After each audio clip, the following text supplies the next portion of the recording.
Flip the Table. I'm Mark Gordon here with my co-host Chris Dollinger, and today we're going to be diving into one of those things we all say but rarely stop to question. It's just a season. Now, don't get me wrong, life does have seasons in them, of course, but there are times when when things are busy and we're stretching and we're overwhelmed. But here's the danger. When we are keep calling dysfunctional a season, sometimes what we're really doing is giving permission to stay stuck. And what you called a season can actually become a pattern. What do you think, Chris? Well, first off, hi, Mark. How are things? Hi, good, really good.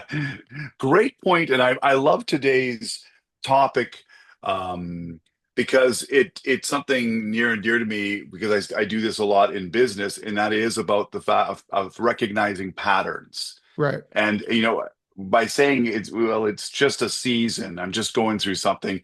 The one thing about patterns, as we know, is they just don't disappear with time. Like, right. they just Yeah. they typically constantly repeat, and then actually they start shaping the way you live, the way you lead, the way you relate to people around you. And I think today, from Yeah. what you and I have been talking about, we're going to dive in a little bit more about what that actually does to us.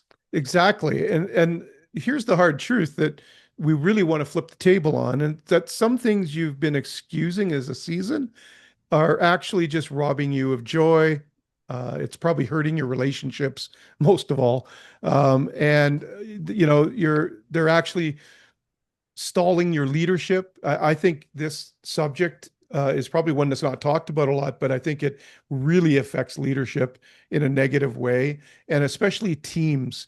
It can really negative because if you think that you're just in a season, or you dismiss what you kind of keep seeing as a pattern repeating over and over, I think it's important to actually acknowledge that. I think it's important to look at it. And so I think today we're going to just unpack how to tell the difference between a season and a pattern, and then why mislabeling dysfunction is so costly, and maybe how we could start breaking free from those patterns, and keep, especially the ones that keep us stuck. So stick with us, folks. This conversation could change the way you see your life and your leadership. So here's the table flip moment, Chris. I think seasons are supposed to stretch you, but patterns are what keeps you stuck. Hmm. And too many leaders, too many marriages, too many families are trapped because they keep excusing dysfunction as temporary. But listen, if it keeps repeating, it's not a season, it's a pattern. And what you refuse to name, actually can never change. Yeah, Mark, I think it's like anything when you with self-awareness. Once you can recognize it and see it and name it and say this pattern, Yeah. um, once you do that, you can start to unstuck yourself, if I can use that word. But if you Yeah. don't, you can just keep trying different things or settle into what I like to call mediocrity, the mediocrity Oh, of your pattern, right? yeah, yeah.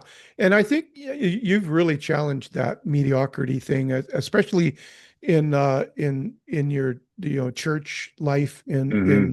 but also in business. I think I've heard you to say many times it drives you absolutely crazy when people choose mediocrity. And I think we're hitting on a root here today, why people choose mediocrity, because I think they've excused it as a season. It's out of my control. What can I do about it? And I think that when we start to do that, that's when we settle for mediocrity. I don't think anybody sets out to be mediocre. I think that, but I think it comes into play when we actually don't really understand what's going on. Yeah, it's easy, Mark, right? To do just enough Yeah. to just get by is easy. That's why there's only a small percentage of high performing athletes. Right. Yep. I always look at minor hockey. Love minor hockey, love hockey and everything like that. But you imagine how many kids across the country are playing starting at 5 years old, going to 16. All right. And I'm not saying all of them are mediocre. No, no, no, no, no. But if you need to get somewhere to achieve a certain thing, you've got to break out of some patterns that you may feel more comfortable with and really push and stretch and do everything so that you can be Yeah. uh, the best that you possibly can be, you know. Yeah, and I think of it in terms of relationships too, right? Like even in marriage, if we think we're just in a season, well, I think after 20 years of the same cycle is probably not a season anymore. I think you're I think you're deep in a pattern. And the longer it goes on, here's another thing I've noticed, the longer it goes on, the more difficult it is to break out of it. It becomes truly a stronghold of the mind.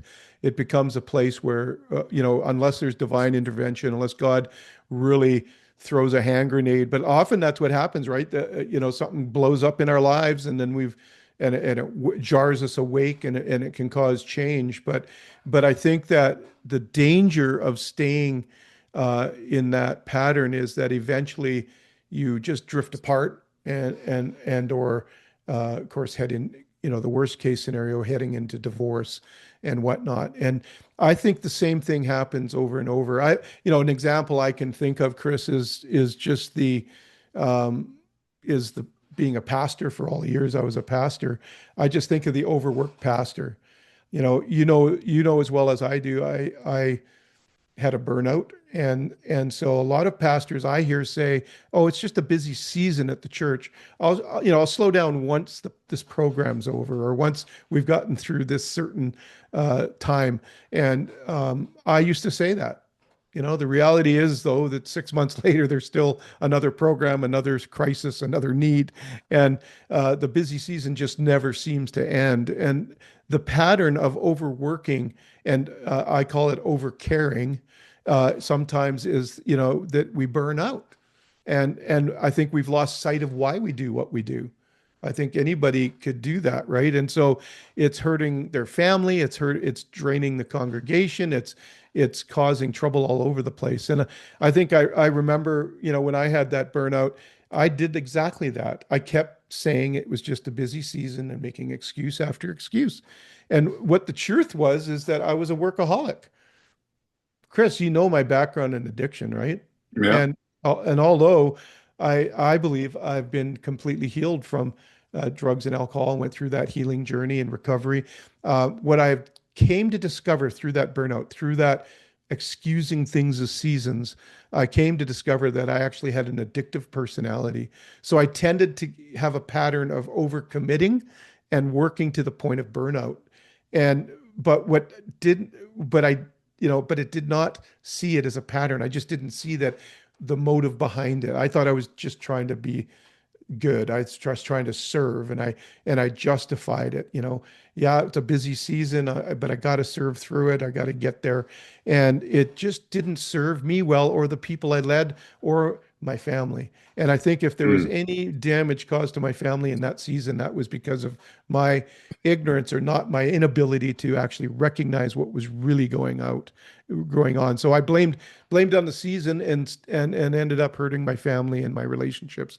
And in fact, every area of my life suffered. And so then I crashed. And I am grateful to this day for that crash, because I don't know that I would have gone on that journey to discover more, Chris, we've talked about this recently. I had a certain level of a lack of confidence in myself. I think there was something in me, probably from my childhood. I just always, maybe compared to other leaders and other things, and I had an insecurity within me that kind of tripped me up sometimes. And my giftings and my passion overrode it many times, so I didn't deal with it. It was hidden in a sense, right? And so I think that after I saw what was going on, I named it, and I started to get better. And I say that, it's only in the last 10 years that I really started to get better and have shifted from a time management mindset to an energy management times mindset.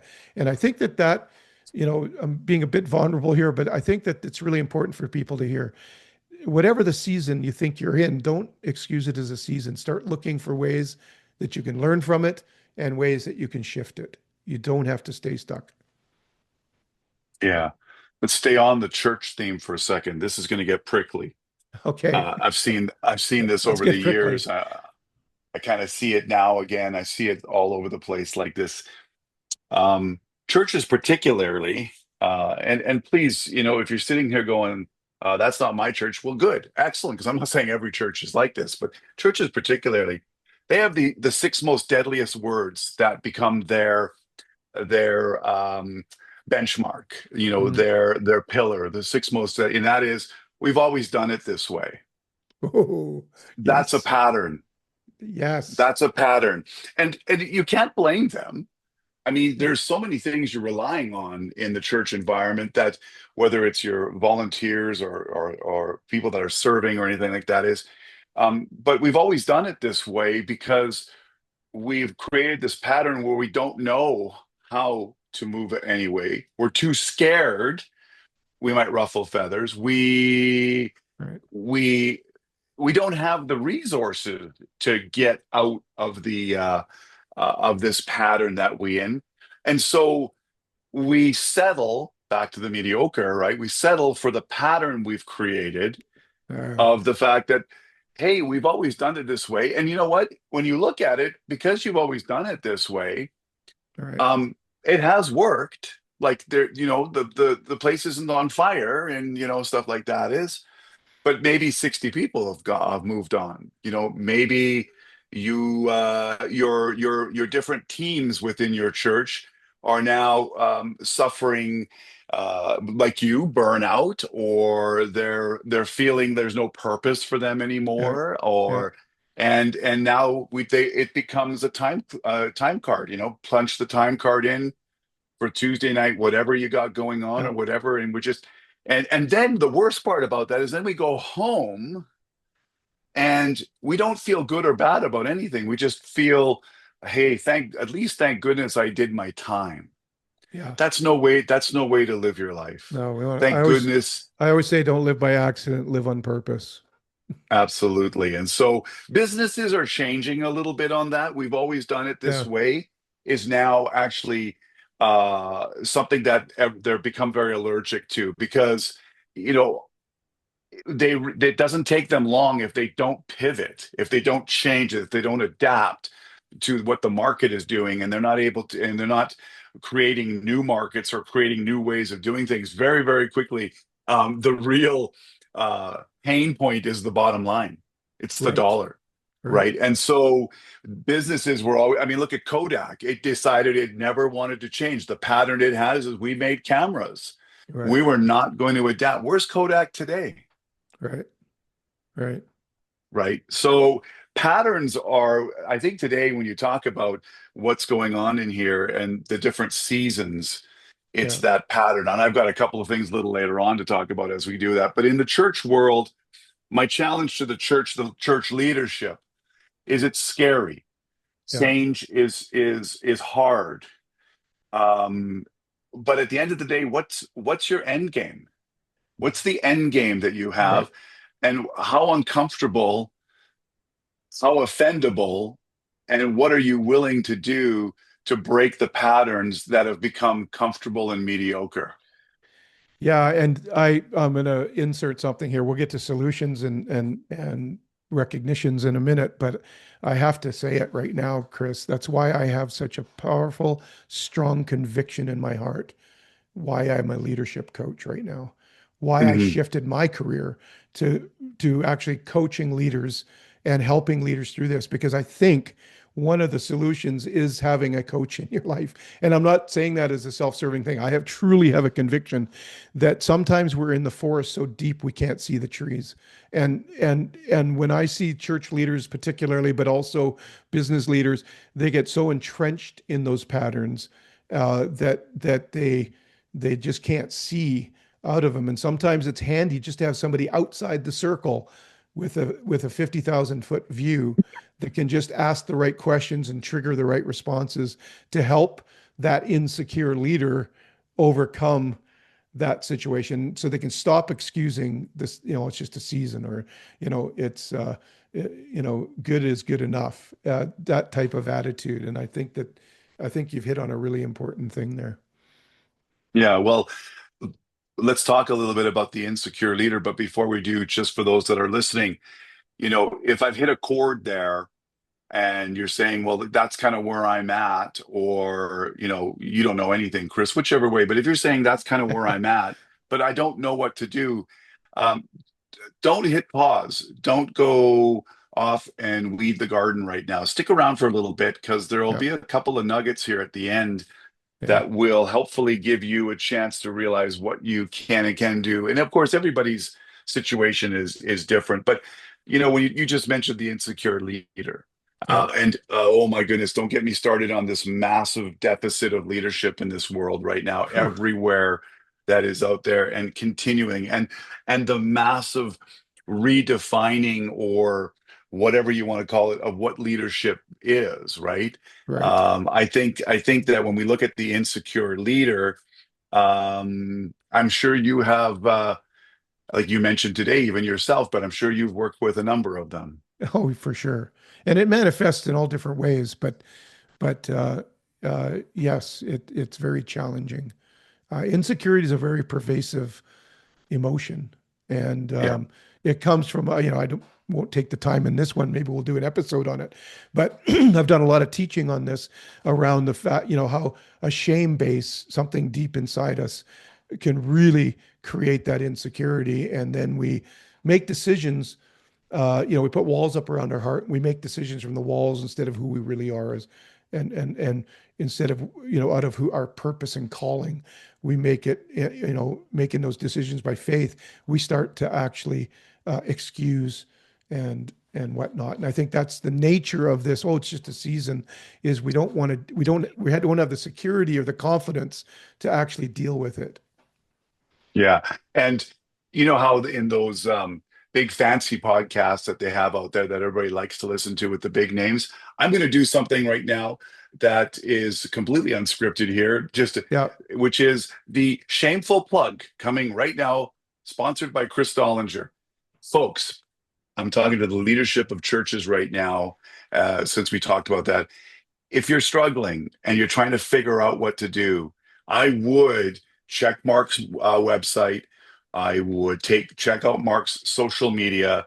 I would invite you to have a conversation with him just to understand that, sometimes you may need someone who understands, who has experience, and who has helped many, many, many, many leaders over the course of his career break the pattern that they Mm. are in, and so on and so forth. So shameful plug, Mark. I knew you didn't Thank see it you. coming. I know you hate that, but we would be remiss if we didn't say that this could be one of those methodologies to help you Yeah. break the pattern. But let's move. What Yeah. anything else on the insecure leader? Because I have one or two things left on that one. Yeah. No, go ahead. That go ahead. Well, it's interesting about the insecure leader because you said about insecurity, right? Yeah. I remember my first job, 14 years old at McDonald's at Pine Center Mall in Prince George. Shout out to Prince George. Super scared, $2.60 an hour. And I'm working in the McDonald's. And of course, in those days, leadership and management was a whole different style than it is now and everything. Yeah. And I remembered that as I kept working and working and working and working and going through my process, I got the chance one day to be the assistant floor manager. Like this Mm, was a big manager time. and floor manager was a prestigious role. You got to sit behind this thing in the midst of all the action, and you got to call out how many burgers to make and do it. Like you were the quarterback at the end of the Yeah. day, right? I got to Prestigious. wear the I got to wear the coveted hat and did that. And I can remember to this day, I was never taught what it was like to be a leader. I Yeah. was an insecure kid through my life, very naive. Yeah. And what did I turn out? That afternoon, that 40 staff or 35 staff that were in there got to experience what it's like to work for a dictator. Because at the end Yes. of the day, that's how I compensated for the Right. insecurity and the lack of training Right. and the understanding of what a leader is to do. So I was barking out people and telling people, if you got time to lean, you got time to clean, and and just doing the things that I had seen and heard, and just Right. not, sure. So you're going to all say, well, you were young, Chris, you didn't know. But here's the thing: is I still remember that. I'm 61 years old. Yeah. I still remember that. And then subsequently to that, I have worked with many, many, many leaders. This is their way of operating Right. in complete insecurity and fear, overcompensating, Yeah. and then saying from the outside, the business isn't so good, or this is just a season, like this, while Right. they're just fueling, Right. that. So, anyways, the insecure leader out there, we don't like to talk about that because it's kind of like, well, we're just calling people like, really, like, you're just not doing a good job, you're terrible. But we are calling out, if you have that pattern in you and you Yeah. feel that dictatorship and micromanagement is your strong suit in managing, I'm going to ask you to take a look at breaking that pattern. Yeah. There's a better way. There's a better way, folks.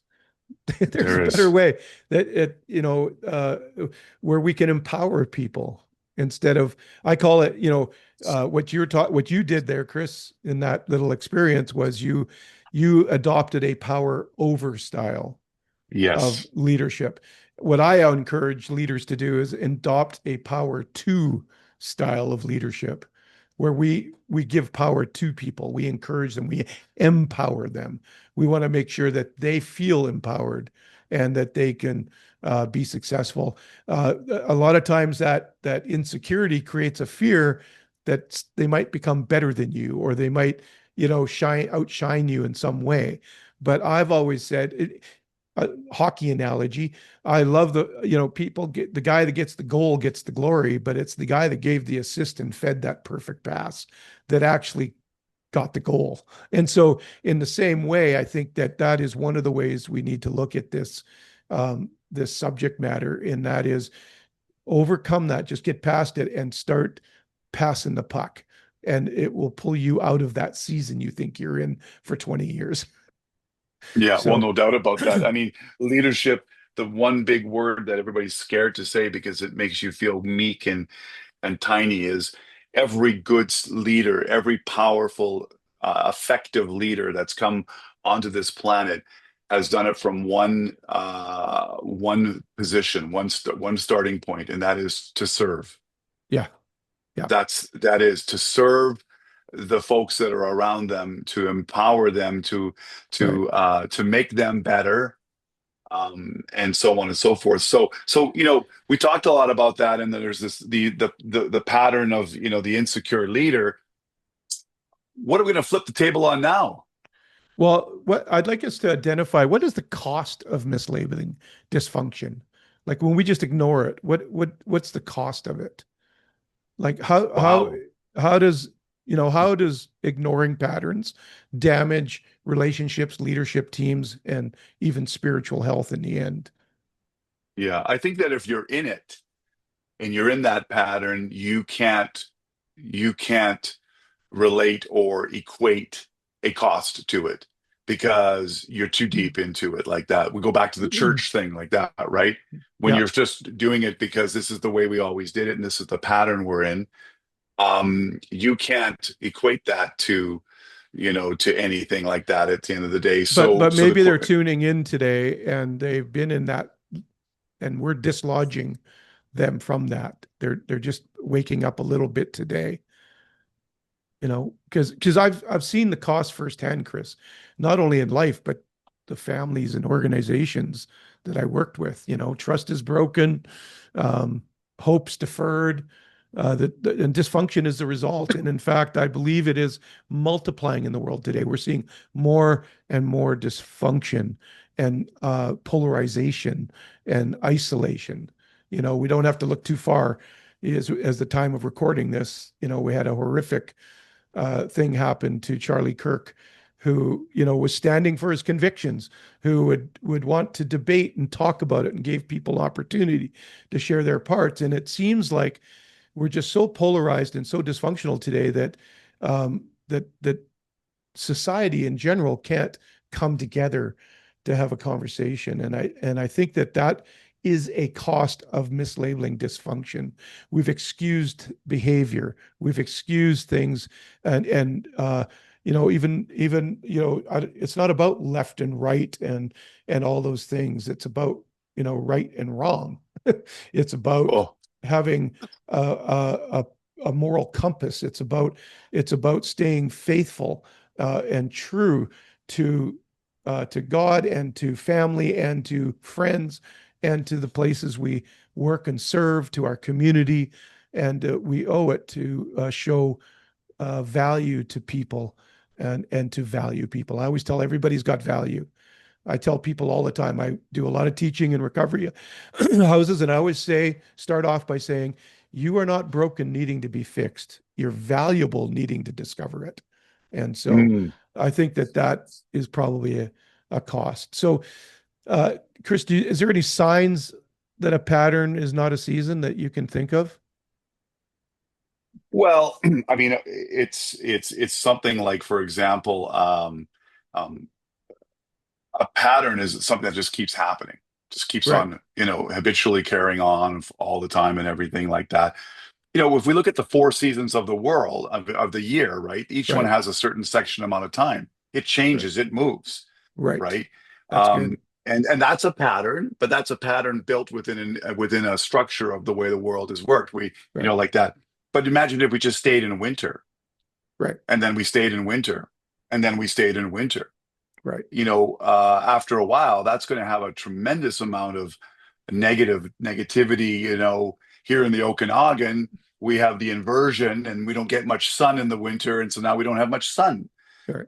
That's a physical challenge in vitamin D. It's an emotional and a mental challenge because it's just so waning on you and everything. So, a pattern keeps repeating. Yeah, And then the other thing about it is when it does that, inadvertently, sometimes you can't see it. It's there though, is that others are impacted by it. People are affected right. by that. Yeah, You know, and a good leader will actually recognize that, right? Like somebody's yeah, productivity drops off, somebody sick days go up. If you're looking at the yeah, stats, right, you can start to see, holy cow, we got a lot of sick days here. I wonder what's going on in morale. Yeah, yeah, yeah, good yeah. point. Good And point. and you talk about signs that it's a pattern. I'm hoping, based on what you just said earlier, I'm hoping that with the way the world is right now, the current state of this planet, is that we are just in a season that will come out of it rather than it becoming a pattern. That pattern is no longer can you and I have a disagreement or difference of opinion. We can't, Right, because unfortunately in the Charlie Kirk, you're going to get shot right. or violence is going to come in there. And you can't tell me with all those people that are celebrating what's happened to him and saying, yay, finally, and all that kind of stuff. You can't tell me that there is any decency in that whatsoever. I don't care what you believe. Yeah, You could believe in magic stuff or whatever you believe. Each one of us has a core morality. Right is right, wrong is wrong. It's pretty simple. We're yeah, not going to get into that today. So the pattern that we have now developed and created in this and again, you asked about the cost of that. Look at the cost yeah, of the pattern we're in right now. I'm hoping it's just a short-lived season. So yeah. in all of that, when you asked me about, what are the signs of a pattern and everything like that, how do we shift that narrative, Mark? Yeah. Yeah. Well, that it's a good question. I believe like how to identify patterns honestly without shame. So this isn't about shaming anybody. It's Ah, it's yeah. it's not about, telling you did something wrong. I just think like even what you said there about the world, if we just see this as a season and that continues and it becomes a pattern, we see the world change forever. That's why it's time to stand up. It's Yeah. time to stand for our convictions. It's time to find our voices. It's time to listen. It's one of the things, uh, not that event, but it's one of the things that motivated me to kick up the podcast again, change the name. I feel like we've got to have dialogue on all the hard subjects and all these things. And so, anyway, so what we want to do is to start identifying those patterns without shaming ourselves or other people. I've never seen shame on you work and to change anything, right? Yeah, So starting to realize change is needed does not say that you are a failure before. So that's number one. How we yeah, start to change the narrative is just to realize this isn't about fail and pass. It's just about, okay, identification and acknowledgement and starting to make the intentional changes that are needed. You can't change the past. I've always said this. You can't change the past, but you can redeem it. My yeah. story, my story is that I can't change my past. I caused a lot of damage, caused a lot of pain for people in my life before, but I have spent the rest of my life now redeeming it by being an encourager, by encouraging people. I'm not trying to make up for anything that can't be made up for. Only God, his forgiveness of me and his love for me is what changed that. It wasn't because, I'm not working to try and fix my past. I'm actually living out my redemption with other people to see redemption for their pasts, if that makes sense. Hmm. So one of the first things in 12 steps is admission. So we got to move from denial to awareness. And that's Yeah. why I think this podcast, this episode is important because we're moving from denial to awareness that, yes, not everything is just a season. We need to look at it honestly and ask ourselves, do we need to make the changes? And then I think once we have awareness, we have to move into intentional change. You got to, if if you don't do it with intention, it's not going to get done. You got to live on purpose, not by accident. So you want to start to move into an intentionality about making the changes that needing. And the first step to way do that is by naming the pattern in the first step and break it. If I hadn't have named the problem that I had an addictive personality and I was being driven by that insecurity and guilt, I would never have made the change. I would never have asked God for help first and foremost, and I wouldn't have actually asked people for help.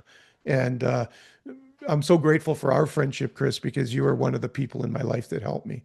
And so Mm. we've been able to do that. So just like in my story about burnout, I had to name the problem. I had to admit and decide to intentionally make change.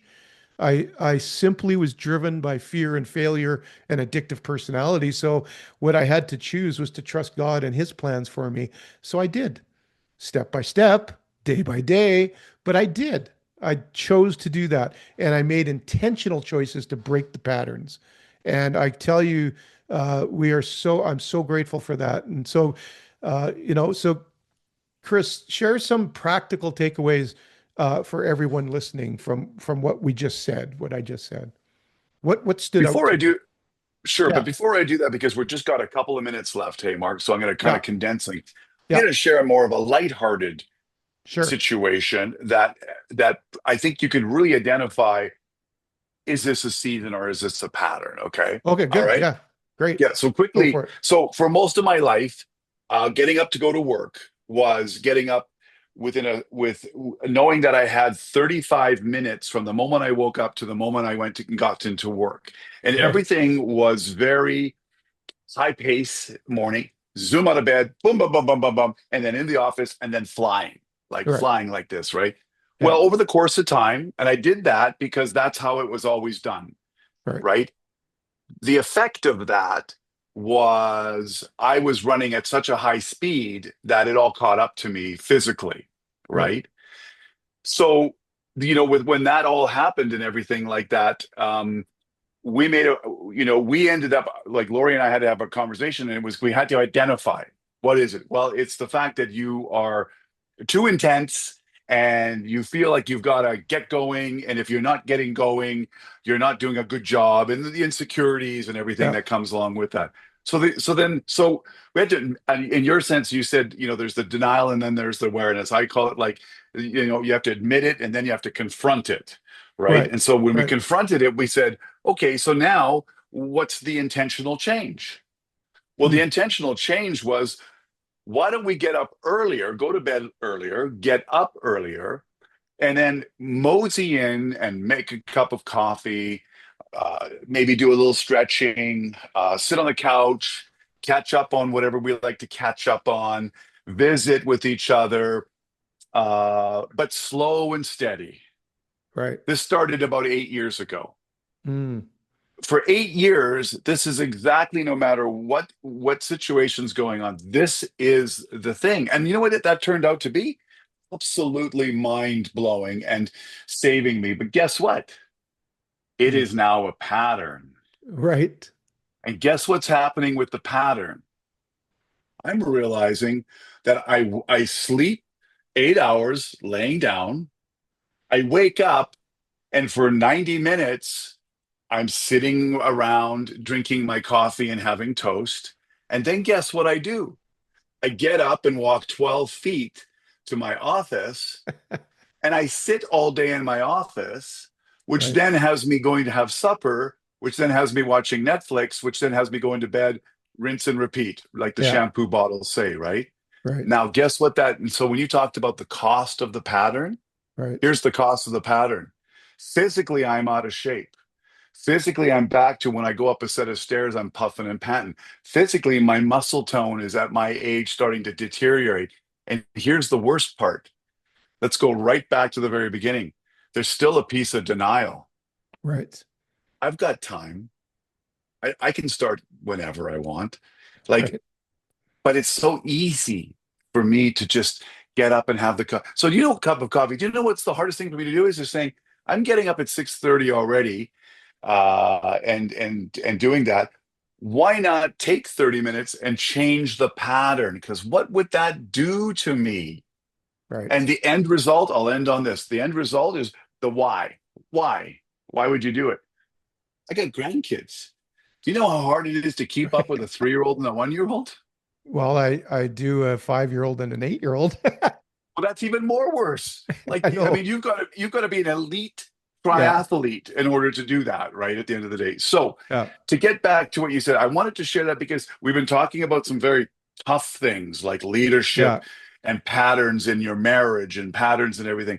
This was something to more sort of say, look, it patterns can pop up like little foxes Yeah. sneaking around and everything anywhere in your life, and they're sometimes very unrecognizable until you get to a point where you have to say to yourself, you've got to deal with it. So to close out here for me, Yeah. you know um, uh, name the pattern, find it like I did, Yeah. find what that pattern is, what's repeating in your relationships, what's repeating in your management style, what's repeating in your pastoral care, what's repeating in your ministries, that is just habitually constantly being, it's the way it always is, right? It's the way Right. we've always done it.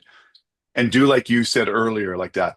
And like we're talking about, flip the table on this thing once and for all. Flip Yeah. it into growth. Flip Yeah. it into change. What Yeah. is this? What for me? I'll ask you rather than me blabbing. In that scenario about me waking up, what's the first little change I could make, Mark, that might have a better positive impact in my morning routine? Go for a walk before you make the coffee. Does it cost money? Nope. Do I need to be specially trained? Nope. Do I have to have a certain degree? Nope. What do I got to do? Just do it. Just Move two legs. yeah, flip it into growth, right? The other thing is, which really stood out to me, is that not all patterns are bad. Yeah, that's not what we're saying, but what I am, a pattern you can get stuck in. And that's what you Stuck. do. Like when you first became aware of that and made the change, you challenged the pattern, you made the change and changed the way your morning routine was. But the interesting thing was, is then you let it become a pattern. You didn't just, maybe, boy, let's reverse this whole thing. Let's flip the table again. Maybe we should look at it as just a season. I'm going to change for a season and then I'm going to look for the next season. Because, like you said, seasons are always changing. So Yes. maybe that's when seasons are healthy. We just flip the table back. It's like short seasons are healthy. But when it becomes a pattern, it becomes unhealthy. And so Absolutely. that's really good, Chris. I like that. So So uh, wrap let it me up, Mark. Wrap let it me up. wrap us up here. So don't settle for a season that it was never meant to be permanent. Flip the table on it. Remember this: the lies you've believed don't get the last word. You can flip the table, stand in truth, and lead with clarity and courage. Start today. Don't wait for someday. That's a big thing in itself. Someday I'll get to it. So here's your challenge for this week. Name one lie you've believed, flip it into truth, and lead from that truth. Small flips lead to a big change. And so just start this week. Just start with one if you can. Just one. That's your challenge for Perfect. this week. That's your takeaway. And so I want to thank everybody. Thank you for tuning in to Flip the Table. If today's conversation hit home, don't keep it to yourself. Share this episode with someone who needs to hear it. Mean the world to me as well. If you just did that, it gets the algorithm going and whatnot. When you share, like, subscribe. And if you want to keep growing, you can find free resources like my newsletter on my website. And you can have other resources you can purchase, like my book, Relationship Matters. And also, you can book a discovery session to learn how maybe we could engage with my coaching services for you, all at www.markgordon.ca. That's simple, just my name.ca. And make sure you follow the podcast so that you never miss another episode. And if you leave a review, it helps us flip the tables even more together. And that will be great. I'd really appreciate it. So until next time, remember this: don't just accept things as they are. Flip the table, live in truth, and lead with courage. Thanks for listening. We'll see you next time. Peace and love.